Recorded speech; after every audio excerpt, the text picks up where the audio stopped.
Sveiki, mėlėjai, aš esu Aurimas Mikalauskas ir čia mūsų PIN mažoji sesutė, aš jau pradėjau iš naujo. Šią laidą remia mano sofa, foteliukai, kuriuose mes labai patogiai ir sėdim, šiandien su Laura. Sveiki. Labas, Laura. Labas. Laura iš tikrųjų yra tokio, sakyčiau, labai nišinės tokios paslaugos, bent jau aš kiek išsigryninau tave šiek tiek šniukštinėdamas, kūrėja ir ta nišinė paslauga, jeigu aš gerai suprantu, tai yra marketingo paslaugos holistiniams verslams. Aš teisingai suprantu? Na, aišku, yra, tai ne tik tai tave apibrėžia, bet apie kitą gal tu ir daugiau papasakosi. Aš jau pasakysiu, kad buvau užėjęs į tavo svetainę ir man labai patiko. Nu, toks, žinai, atrodo labai jaukus jausmas. Ir vat, kai ateini ir atrodo, nu, va, čia jau yra įsikūrę. Žinai, vat būna, nueini kažkoje svetainėje ir matai, kad čia dar kol kas viskas yra work in progress, žinai, dar pakeliui, o pas tave toks jausmas buvo, kad vat, jau viskas yra. Ir galbūt ir klaidingas jausmas, aš nežinau, tu papasakosi plačiau, bet man įdomu ir sužinoti pradžiui, kur tu šiuo metu jau esi toj savo kelioniai ir paskui šiek tiek pagrįžti ir sužinoti, kaip tu ten atsidūrei. Tai visų pirma, labai smagu, kad taip teisingai apibūdinai mano veiklą, nes man patinka žodis nišinis ir iš tikrųjų man patinka dirbti su mažais verslais, su pradedančiais verslais, su startupais. Man patinka iš tikrųjų pradėti kažką, tai dėl to ir nenuostabu, kad dalyvauju čia pradėti iš naujo šitam podcast'e. Tai tas, jo, sakyčiau, tikrai geras žodis yra nišinis. Ir taip, su holistiniais verslais ir galbūt su tokiais wellness, sveikos gyvensenos, sąmoningais verslais, galbūt iš širdies, tvariais verslais, tokie, kurie turi kažkokią misiją, vertybės, žinutę ir jie kuriami, aš kaip ir sakau, prekių ženklai su siela. Jie turi tą sielą ir man labai patinka parodyti tą sielą per komunikaciją, per marketingą, per brandingą ir sukurti tą visą tokią išorinę komunikaciją to verslo. Tai galbūt taip. Bet ta mano veikla iš tikrųjų auga, keičiasi, transformuojasi, tai dėl to man irgi labai įdomu, kaip žmonės mato iš šalies, tai net gal truputėlį ir nustebau, kad taip aiškiai apibūdinai mane ir taip gerai reprezentuoja mane mano svetainė, reiškia, kažką gerai darau. Ir ta svetainė iš tikrųjų dar atsirado prieš net pradedant man, kai žinojau, ką darysiu, nes tiesiog taip susiklosti mano pažįstama dirbo su dabartiniam hostinger, ten tada buvo Zairo, sako, gal tu reikia svetainės, aš sakau, nežinau, man gal jos kaip ir nereikia, nežinau, ką ten dėti. Bet galvoju, paimsiu, sugalvosiu, ką ten dėti ir tada pradėjau grynintis, ką ten dėti, ką daryti ir po to jinai keitėsi, transformavosi, aš perkeičiau savo irgi svetainės, kaip jinai dabar atrodo, kaip atrodė anksčiau. Tai jinai tokia visą laiką yra darbas procese, bet aišku, ne visada yra laiko ten kažkokį portfolio, dar tenais patobulinti, dar kažką padėti, tai žodžiu, toksai visą laiką kažkokiam progrese jinai yra pas mane. Bet jausmas atėjus buvo geras, kaip kad čia sakau, jau yra viskas padaryta. Ir labai įdomu, pats pavadinimas tavo yra Wild Flow Create. Čia tokie kaip 3 keywordai, čia specialiai, nes tai nėra kaip rišlus sakinys, kaip pradėk iš naujo, ten tas, o tiesiog Wild Flow Create. Taip, su to pavadinimu irgi čia yra toksai įdomus dalykas, aš jį susigalvojau labai seniai dar ir, nežinau, gal net pradedant visą priešistorę, aš dirbau samdomam darbe, gyvenau Londone, tai mano yra tokie 2 etapai, prieš Wild Flow Create ir po to jau su ta Wild Flow Create. Ir aš jau dar ten dirbdama, man visą laiką tas kažkoks pavadinimas buvo ir aš galvoju, kažką reikia su tuo daryti ir jisai po truputėlį gaudinėjo formą. Aš jau galbūt po truputėlį net jau ir ruošiausi, bet dar sąmoningai nesuprasdama kaip. Bet po to, kai aš įsidėjau tą svetainę, aš esu dalyvavusi irgi, kai pradėjau dirbti, tai ieškojau visokių mentorių ir masterminduose dalyvavau, nes aš nežinau, kaip reikia čia savo dirbti ir kaip čia tą veiklą vystyti. Ir man patarė, kad man geriau Lietuvoje eiti su savo vardu, tai su Laura Strazdė vardu, nes tą Wild Flow Create ne visi supras, ten kažkas sako, čia skamba vos ne kaip Wine Flow kažkas ten, ar dar kažkas, tai sako užsienio, gal užsienyje geriau, o gal lietuviškai tu bandyk save pozicionuoti su savo vardu, tai aš kaip ir gal labiau su savo vardu, nes ir Instagram'e su mano vardu Laura Strazdė yra ir taip toliau, tai aš labai daug jo ir nenaudoju, bet ta svetainė Wildflow Create kaip mano toks atskiras brandas, aš turiu ir anglišką paskyrą, ir jeigu su angliškais kažkokiais žmonėm bendrauju, tai jis yra toksai irgi, tai jo, wild, nes man labai patinka gamta ir tie visi wild dalykai. Flow tai tėkmė, kūrybinė tėkmė, gyvenimo tėkmė ir tas visas pokyčiai gyvenimo ir šiaip transformacijos net ir verslą kuriant, kaip jisai transformuojasi, kaip jisai kuriasi, kaip jisai prasideda ir tas visas nuolatinis pokytis. Ir Create tai kūryba, nes jo, labai man patinka kurti, aš jaučiu, kad aš esu kūrybiškas žmogus ir aš labai džiaugiuosi, kad aš galiu suderinti savo verslo žinias ir kūrybiškumą ir pasiūlyti kažkokią paslaugą, kuri yra reikalinga žmonėms. Tai man teikia labai didelį džiaugsmą. Kokia tu įvertintum stadijoje dabar yra tavo veikla, ne? Ar tu esi tokia labiau pradedanti ir dar ieškanti, ar tu esi tokia, kur, jau aš turiu, sakykime, jau susiformavusi labai aiškę, galbūt strategiją, žinai, visą pačią verslo sistemą ir galbūt jau turi darbuotojų, kažkokią tai komandą. Kur yra šiuo metu ir kiek tai tave išlaiko, ar tu turi dar kažkokią tai kitą veiklą, ar čia jau yra tai, iš ko tu gyveni? Tai aš šitą veiklą pradėjau, galima sakyti, per COVID, nes aš per COVID išvažiavau iš Londono 20 metais ir atvažiavau kuriam laikui į Lietuvą, pabuvau, po to išvažiavau į Meksiką. Tai 20 metais, kaip ir atsirado šitą idėją, gal aktyviau pradėjau dirbti 21 metų kažkur vidury, bet tokius pavienius dalykėlius darydavau, bet nesakyčiau, kad čia buvo mano aktyvi veikla, nes iš tikrųjų tuo metu turėjau tokią kaip finansinę pagalvę, tai kaip ir nebuvo labai didelio poreikio man čia iš karto daug užsidirbti, tai aš geriau investavau į tą savo pačios prekinio ženklo kūrimą, ten kažkokius darydavau galbūt nemokamai dalykus arba už labai mažai pinigų, mokiausi labai daug, dar labai neturėjau ir pasitikėjimo savimi ir patirties, būtent taip daryti, nors turėjau marketingo pardavimų patirties daug metų, bet vis tiek viskas man atrodė nauja ir atrodė reikia daug mokytis ir į kitą sritį pereiti, nes dirbau leidybui, o čia visai kitaip yra. Tai toks dar buvo labai daug tas toks vidinis susimažinimas, nepasitikėjimas, kad man atrodė, tuo čia kas nors ateis, pasakys, kad kaip čia blogai viską darai ir toks nesėkmės labai didelė baimė. Po to jau perėjau tą etapą, kažkaip pamačiau, kad gaunasi ir atsiliepimai visai geri ir tada jau toks atėjo biškai daugiau pasitikėjimo.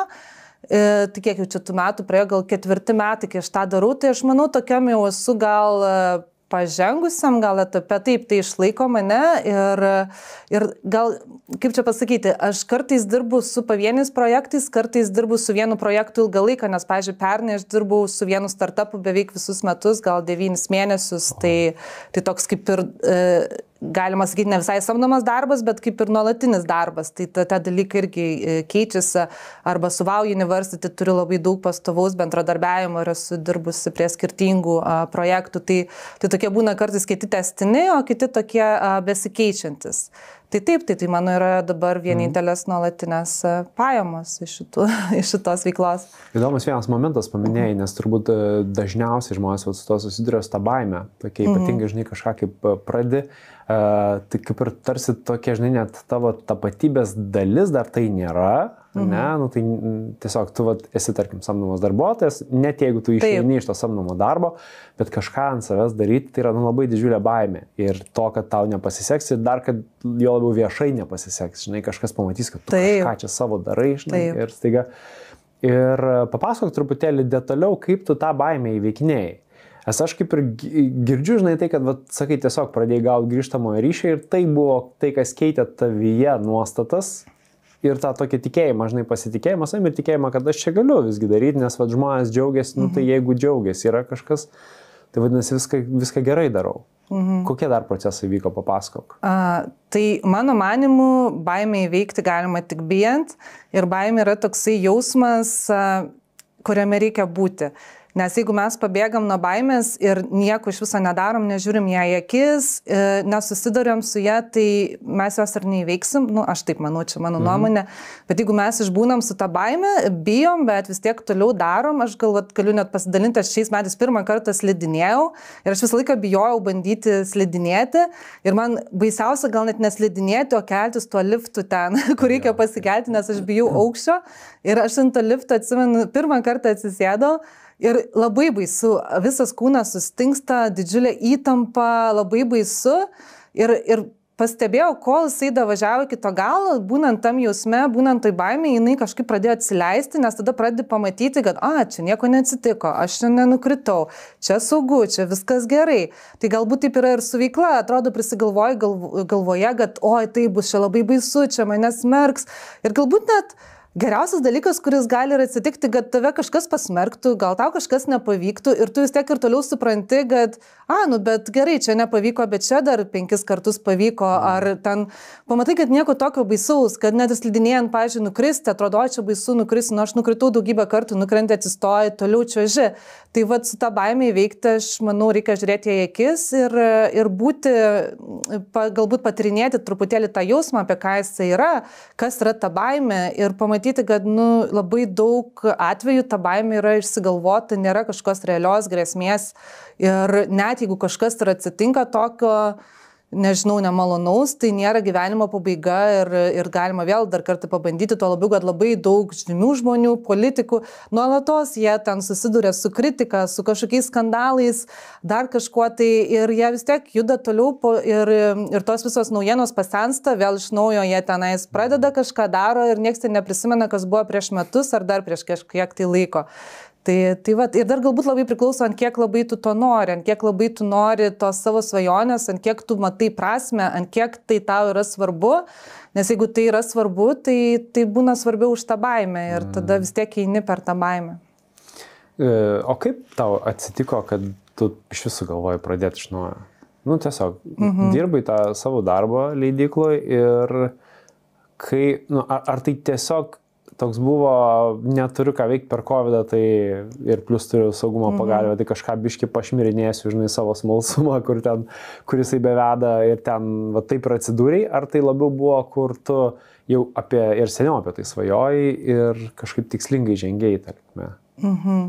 Tai su tuo mano darbu leidykloje, aš iš viso net nežinojau, kad toks darbas egzistuoja, aš studijavau verslą ir aš Londone studijavau tarptautinį verslą ir po to gavau tą diplomą. Ir galvoju, kokio čia darbo reikia ieškoti, nes verslas tai nėra darbas.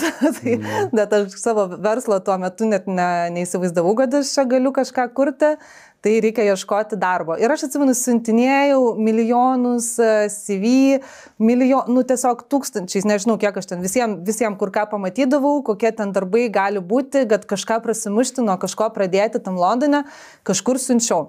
Ir aš prieš tą leidybą dar dirbau ir tam recruitment, kaip čia įdarbinimo tokioje agentūroje, po to dirbau dar kažkokiam ten pradedančiam startuolį truputėlį ir po to tenais vis tiek dar, nes ten buvo part-time, tai aš vis tiek ieškojau kito darbo. Ir, žodžiu, vienas iš atsiliepusių pakvietė į mane interviu, aš atsimenu, pasižiūrėjau tą puslapį, net nesupratau, apie ką tas puslapis yra. Ir paaiškėjo, kad ten pasirodo yra viena didžiausių leidybos grupių ir aš einu į interviu ir čia leidykla ir čia bus tokia tarptautiniai pardavimai ir marketingas. Reikėjo man padaryti, aš praėjau antrą etapą, reikėjo padaryti prezentaciją apie ten įvairias leidybos rūšis, apie įvairius leidybos aspektus, kur aš ten net neturėjau jokio supratimo apie tai. Aš iš viso net, mano niekur mintise net nebuvo, kad tai yra kažkoks tai darbas, ar kiti žmonės svajoja dirbti leidybui. Ten labai pasirodo sunku patekti, jie nori ten patekti, o aš visiškai, galima sakyti, atsitiktinai patekau, gavau tą darbą. Ir jame pradirbau daug metų, po to aš pakeičiau kitą leidyklą ir tai man atrodė kaip svajonių darbas, nes aš labai myliu knygas, aš labai mėgstu skaityti ir aš galvoju, kaip čia atsidūrė taip, kad aš dirbu su knygom, aš keliauju, aš važinėdavau po skirtingas šalis, susitikdavau su leidėjais, pasakodavau apie savo knygas ten ir man dar už tai mokėdavo, nes atrodė, aš dirbu tai, ką myliu. Bet po kiek laiko prieina toks etapas, kur atrodo gerai, viskas labai smagu ir faina, nu, nebuvo taip smagu ir faina, tai yra sunkus darbas, tai yra vis tiek pardavimai ir vis laiką tas spaudimas, kad reikia pardavimų, kokių čia dar reikia mums knygų, ten išeidavo, nežinau, 200 knygų per metus, ten ir taip toliau, vis tiek buvo tas spaudimas. Ir ką noriu pasakyti, atėjo toksai laikas, kur atrodo, nu gerai, vieni metai aš jau tą patį dariau, aš jau ten, nežinau, 10 kartų buvau Prahoje ir 10 kartų buvau Budapešte, visą laiką ta pati kelionė, ta pati knygų mugė ir atrodo, nu gerai, jeigu aš darysiu dar 10 metų tą patį, manęs jau nebemotivavo nei kažkokios aukštesnės pareigos, nei kažkiek ten daugiau pinigų, nes man norėjosi kažkur išbandyti save naujai, kažką galbūt sukurti savo ir galbūt tokį matyti, kaip tai, ką aš darau, kažkaip galbūt padeda kitiems labiau, pakeičia konkretaus žmogaus gyvenimą, kad kažkoks tas efektas labiau matytųsi. Nes čia gerai, aš matau, mes tas knygas parduodam, aš matau skaičius, aš matau tą rezultatą, bet toks atrodo tarsi toksai biškai kaip gamyklėlė kažkokia tai yra ir tu esi toksai sraigtelis, kur kažkam va čia generuoja tas pajamas ir toks atėjo toks gal biškai egzistencinis momentas, kad nu, noriu kažką keisti. Bet buvo labai baisu ir aš vis kalbėjau, kad aš noriu kažką keisti gal kokius, nežinau, 3 metus, kad kažkas manęs netenkina, bet nu, vis tiek jau yra ta karjera padaryta, yra čia saugu, yra čia viskas žinoma, ką aš darysiu, aš nelabai įsivaizduoju ir kaip aš vis gal išprotėjau, kaip aš išeisiu, kaip aš čia ką, tai 3 metus, žodžiu, nieko ten nedariau, tik tai galvojau. Ir dar kitas dalykas, man iš tikrųjų aš jaučiausi labai kūrybiškas žmogus, bet kaip ir daugelį turbūt vaikystėje tėvai nukreipė studijuoti verslą ar kokią rimtą profesiją, o ne kokį ten dizainą ar kažką tai.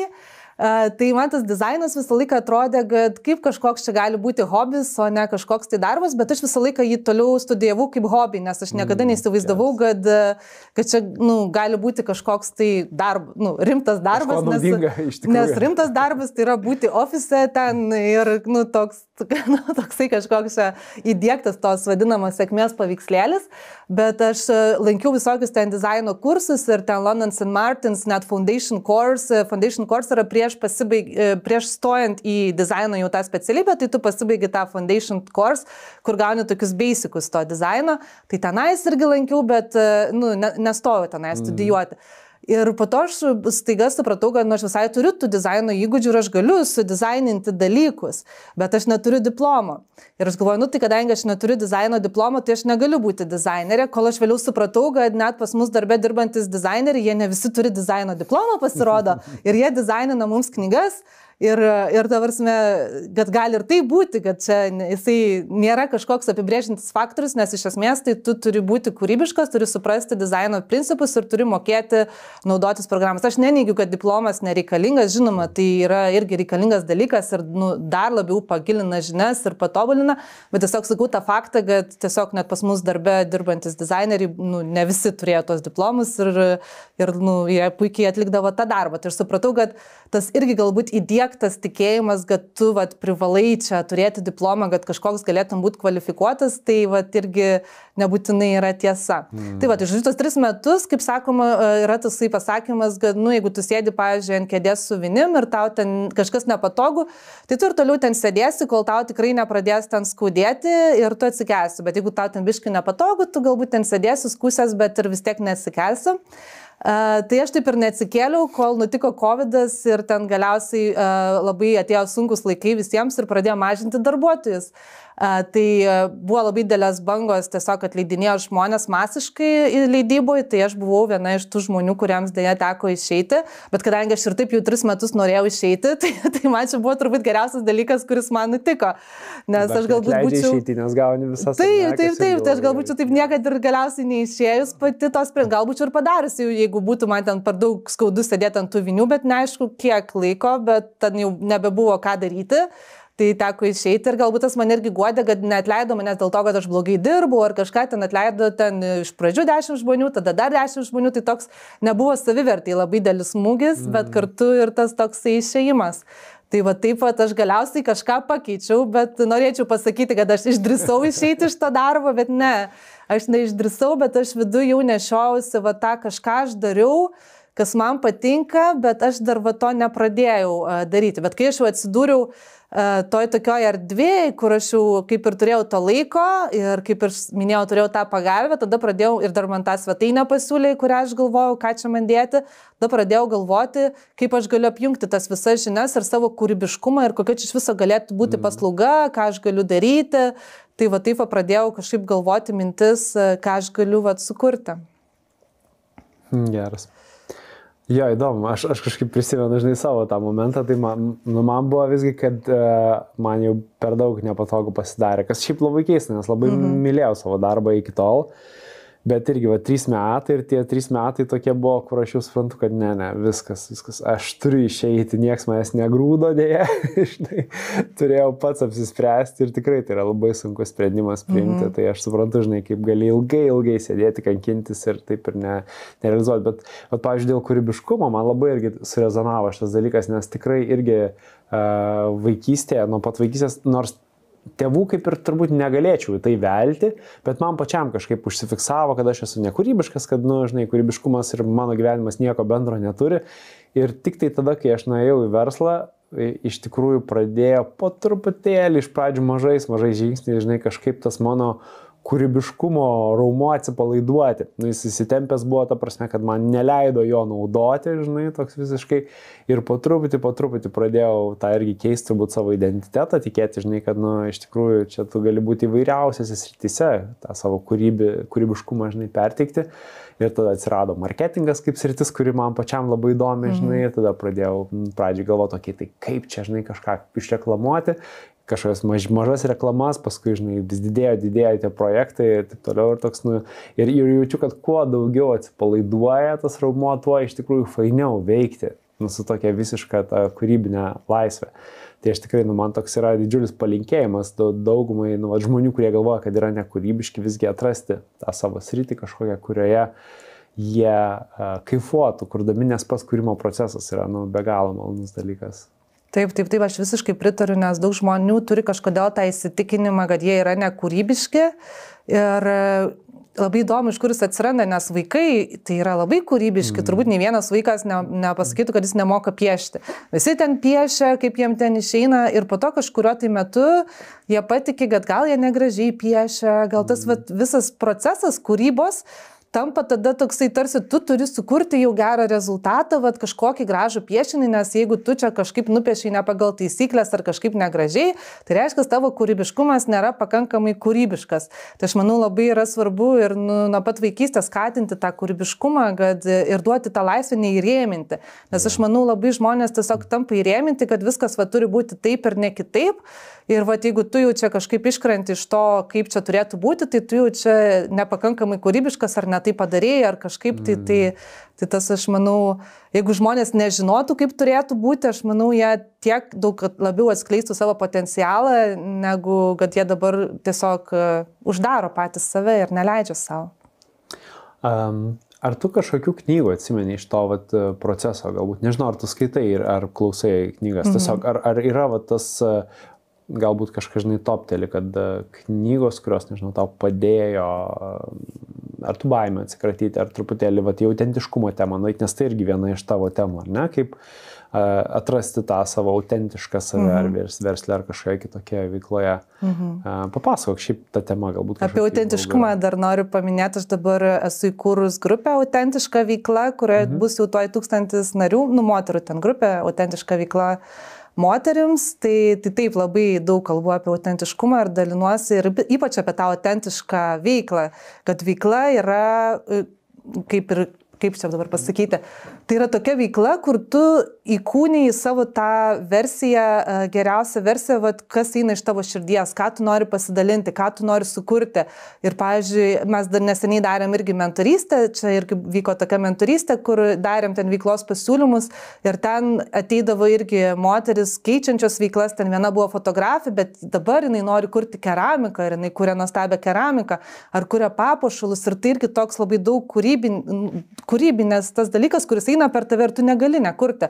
Tu negali to nedaryti, bet taip pat nežinai, kaip tai monetizuoti. Taip, tu gali sukurti daug dalykų, bet iš kažko reikia ir gyventi. Tai kaip tą monetizuoti, kaip tą veiklą širdies paversti dar ir verslu. Tai va tas toks labai autentiškas verslas, man irgi tokia labai įdomi tema. O kalbant apie knygas, tai vienas dalykas man su pavadinimu atsiminimu nėra labai geras dalykas, aš tas knygas nuolatos skaitau, nuo vaikystės man labai patinka skaityti ir aš esu perskaičius labai daug knygų, bet dabar pasakyti pavadinimus, tai labai net sunku gal įvardinti, ar ypač jeigu apie tas baimės perinat ar kažką, dabar grinai ateina į galvą knyga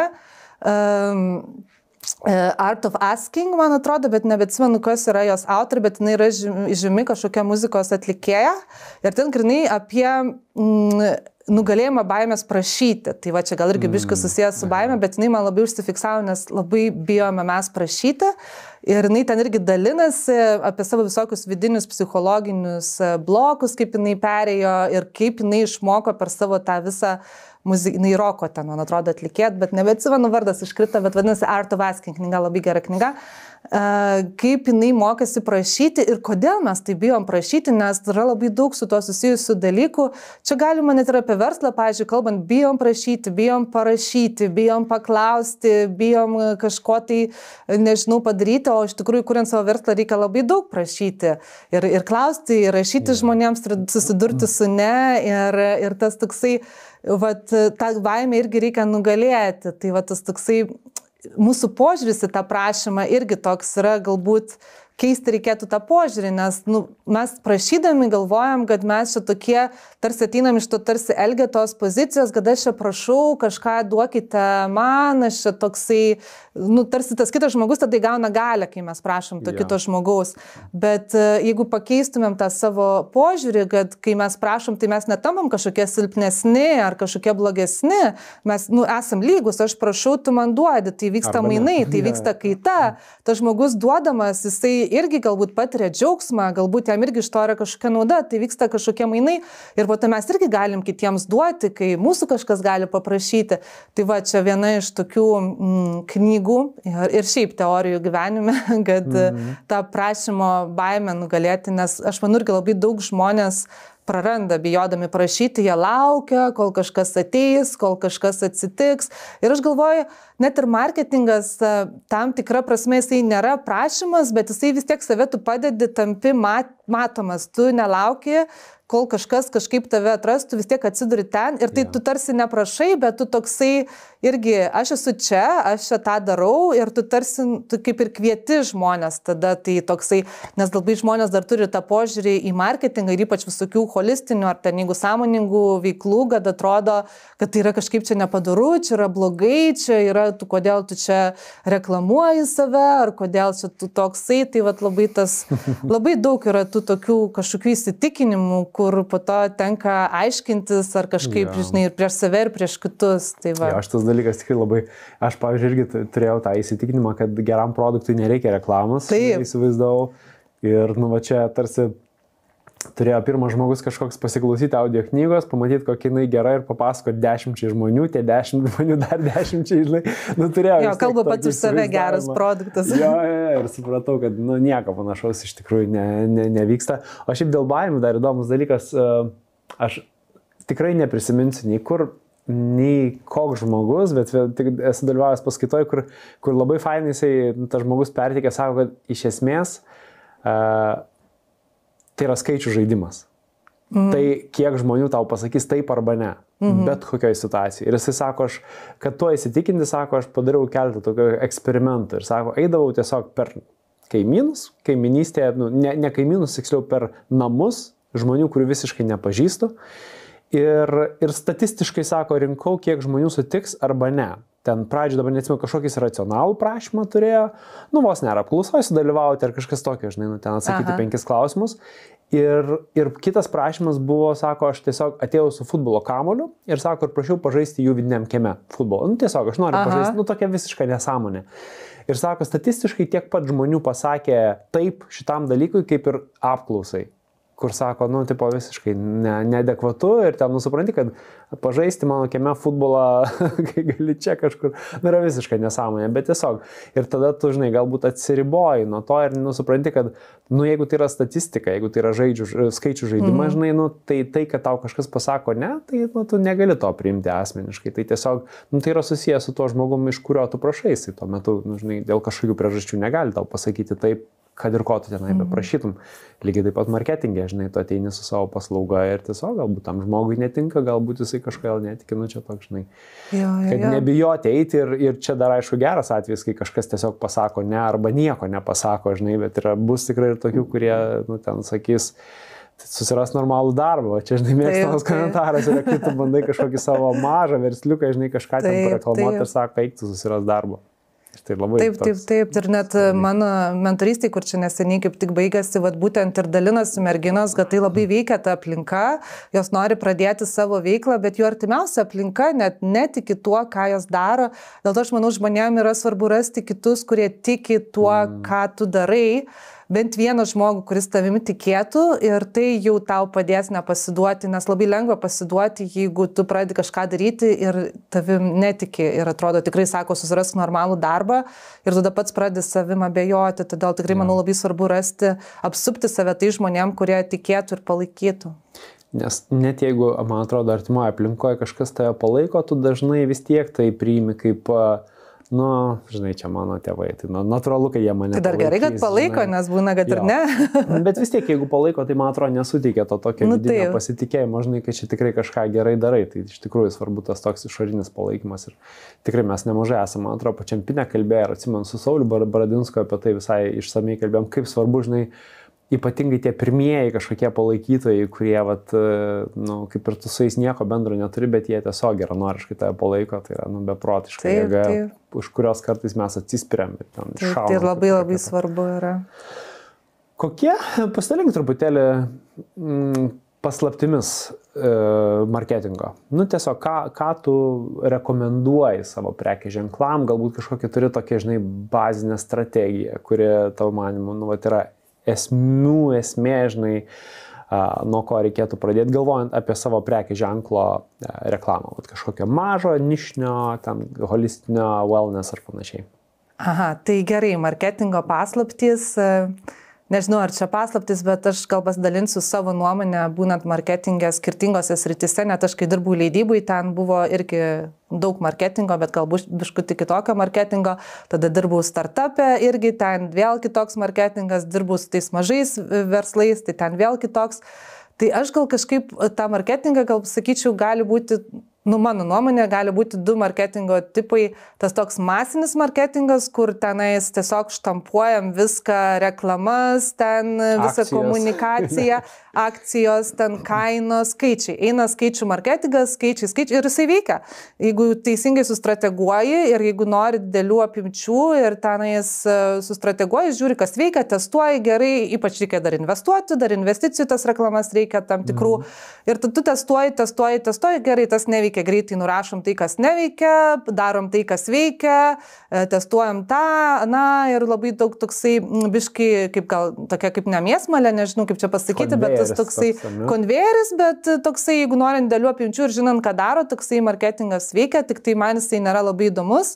Man įdomesnis tas yra marketingas, kuris kuria bendruomenės ir kuria ryšį. Tai toksai, aš tikiu, pavyzdžiui, bendruomenės kūrimu ir manau ypač dabar irgi daug kas kalba marketingė, kad ne didelių skaičių reikia vaikytis, ne ten followerių kažkiek tai tūkstančių turėti, bet tiesiog bent jau turėti 1000 žmonių, kurie tavim žavisi ir apie tave papasakos kitiems, tada dar tas 1000 taps jau ten 10 000, jeigu ten 1000 žmonių, vat grinai tavo tie tiksliniai žmonės apie tave dar pasakos kitiems ir bus tavo fanai, tai yra bendruomenė. Tiesiog kurti bendruomenę pagal savo kažkokį tai pagal savo temą. Mano dabar bendruomenė yra autentiška veikla ir ten renkasi žmonės, kurie kuria tą autentišką veiklą. Jeigu kažkas tenai sportuoja, tai gali būti sporto bendruomenė.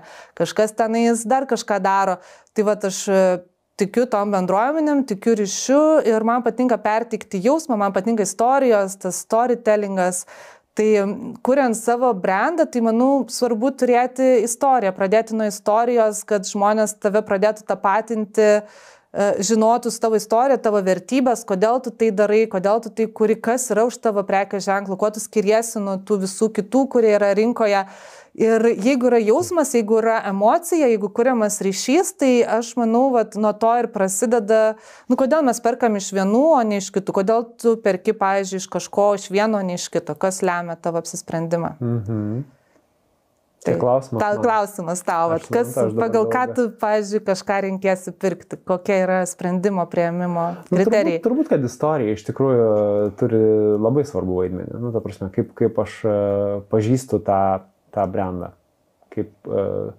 Ir aš esu ganėtinai išrankus. Ta prasme, jeigu aš turiu vis dar tą taisyklę, kad aš nieko neperku taip, kaip čia pasakyti, instinktyviai, arba kaip vadinasi tas toks pirkimas, kai labai greitai perki dabar. Impulsyviai. Impulsyviai. Tai aš šito niekada nedarau, aš turiu tokią taisyklę, kad jeigu man kyla impulsas pirkti, tai man yra ženklas, kad aš tai atidedu savo 30 dienų. Tu labai disciplinuotas. Jo, dėl to, kad aš kažkurio metu esu nemažai pinigų išvaistęs tokiu būdu. Ten buvo tas laikas, kai aš labai neprotingai su pinigais elgdavausi ir labai daug uždirbdavau kaip aitišnikas ir tiesiog prisipirkdavau dalykų, kur paskui galvodavau, ką čia su visu to daryti. Žinai, ir kažkaip tada įsivedžiau discipliną, ten pamokytas to kelio bobatas ir šitą taisyklę man labai padeda. Tai dėl to aš kaip tik gaunasi, žinai, jeigu šitai man padeda vengti tokių impulsyvių tokių pirkimų, bet tuo pačiu, jeigu aš kažką tikrai jau labai kažko susižavė, aš pradedu ieškoti, žinai, kažkoje prekės ženklų, kuris iš tikrųjų turėtų kažkokį žmonės, kažkokį jausmą už to. Jo, jausmą, vaibą kažkokį tai ir... Aš džiaugiuosi, kad dabar yra, man atrodo, vis daugiau žmonių, kurie taip renkasi, o nevartoja masiškai, nors yra, žinoma, ir tų masinių vartotojų, kurie vaikosi akcijų kainų ir taip toliau. Tai tas marketingas ir sakau, jisai irgi priklauso nuo auditorijos, į kokią auditoriją norisi taikyti, nes galima eiti ir per akcijas, ir per kainas, arba galima eiti per jausmo kūrimą. Tai va. Įdomu istorija, papasakok, čia nežinau, gal aš tave užsipulsiu dabar, bet kaip, pavyzdžiui, per 5 minutės, per 30 sekundžių papasakotum savo istoriją. Žinai, duok trumpą versiją. Kaip skambėtų tavo, pavyzdžiui, pačios prekės ženklo istorija, nes vis tiek tu turi, žinai, dabar tu ją papasakai, tai aš suprantu, kad ilgas formatas atrodo taip, bet jūs, kas įžiūrėjote iki čia, ką tik matėte, kaip atrodo, bet jeigu reiktų tau parašyti, tarkim, žinai, ten, ar Instagramo ten aprašė trumpai savo istoriją, arba, galbūt jo, tarkim, Instagramo postas, ar ne, ir ten trumpai istorija, ten, žinai, 2000 simbolių, tai labai mažai vietos turi papasakot, kaip papasakotum? Tai dabar, kaip man ateina papasakoti, tai per 30 sekundžių nežinau, ar tilps, bet jeigu taip trumpai sudėti savo istoriją, gal pasakyčiau taip. Aš labai ilgą laiką svajojau gyventi taip, kad galėčiau keliauti ir dirbti tuo pačiu metu ir kad aš būčiau tas location independent žmogus.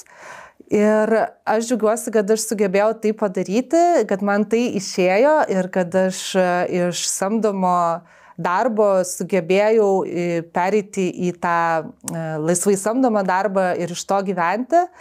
Ir tai man yra didelis žingsnis ir aš to labai džiaugiuosi, nes buvo laikas, kai aš to netikėjau ir nežinojau, kaip tai padaryti. Tai va, tai galbūt, jeigu labai trumpai, tai mano tokia būtų 30 sekundžių istorija. Tas elevator pitch vadinama. Jo, kad supratau, kad tai įmanoma, kad tai galima padaryti ir kad tai yra realu. Ir tavo bendruomenė, ta autentiška veikla, ne? Tai jos, kaip tavo noras su jie yra irgi patiem kitiem žmonėm padėti atrasti tą savo autentišką veiklą, ne? Taip, ir įkvėpti juos, ir kad jie vieni kitus įkvėptų ir palaikytų, ir gautų tą palaikymą, apie kurį mes kalbėjom, kad yra labai svarbus, ir kad jie tikėtų, kad tai yra įmanoma, kad jų širdies veikla yra įmanoma, kad jie gali kurti ir uždirbti iš savo veiklos, kad, ta prasme, tai yra įmanoma, kad nebūtina, kad tas sėkmingas gyvenimas, ta sėkmė, tai nebūtinai yra tai, kas mums galbūt diegiama ir sakoma, tas sisteminis darbas. Ir viskas su juo yra gerai, kitiems žmonėms tiesiog tinka dirbti ofise ir jie nenori tos savo veiklos, nenori atsakomybės, nes turėti savo veiklą, tai yra sunku, tai reikalauja labai daug disciplinos, tai reikalauja galbūt kai kurie mėnesiai būna, kur net nebūna pajamų, kartais būna daugiau pajamų, tai gali būti nestabilumas ir tas stabilus darbas irgi priklausomai nuo situacijos, jeigu tu turi ten paskolas, šeimas, įsipareigojimus, tai galbūt ne visai visi gali tai leisti ir gyventi tą savo širdies veiklą ir važiuoti ir sėdėti po palmę su laptopu. Tai galbūt ne visiems, bet tie žmonės, kurie nori tą daryti, tai yra įmanoma, tai yra galima ir tai yra aišku, galbūt, kaip pasakyti, aišku žingsniai, kaip tai padaryti, tik reikia nuoseklumo ir tikėjimo, labai didelio tikėjimo savim. Jo, ir tas tikrai bendruomenė padeda patikėti savim, čia labai labai svarbu. Taip. Labai gražu. Ačiū tau labai, labai faina buvo išgirsti tavo istoriją, tavo pasidalinimą. Džiaugiuosi, kad tau pavyko tai padaryti ir man tikrai yra toks didžiulis noras, kad kuo daugiau žmonių atrastų savo tą save, nes tikrai crazy, kokius dalykus žmonės iš tikrųjų mėgsta daryti. Mes, žinai, kartais labai save apribojam ir galvojam, kad iš to jau kas čia man patinka, nežinau. Čia tikrai prieš kokius 10 metų, kad jeigu kažkas būtų pasakęs, kad tu gali žaisti kompiuterinius žaidimus ir uždirbti milijonus iš to, niekas nebūtų patikėję, kol staiga atsirado. Ar ten PewDiePie, ar kas, aš nežinau, pirmasis tą padarė, bet tiesiog nusprendė, paėmė, padarė. Ir tikrai ir tų veiklų, tokių, kuriuose gali realizuoti save ir monetizuoti, dabar niekur negali apsiriboti, man atrodo. Tai labai džiaugiuosi, ačiū už galimybę čia sudalyvauti, pasidalinti ir labai džiaugiuosi, jeigu tai, ką nors įkvėps, pradėti arba tęsti, nemesti tai, ką jie jau daro. Ačiū tau labai.